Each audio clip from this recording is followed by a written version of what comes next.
Hi வணக்கம். இன்றைக்கி இந்த காகத்தோட இது என்ன தெரியுதுன்னா, எனக்கு அப்பாக்காகவும் இருக்குது, அம்மாக்காகவும் இருக்குது.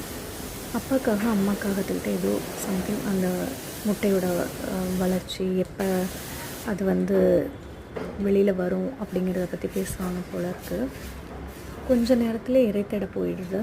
அம்மாக்காகம் திரும்பவும் அடைக்காக்குது. எவ்வளோ அழகாக இருக்குது பார்க்க. நம்மளாக கெஸ் பண்ணுறோம் அந்த மாதிரி இல்லையா?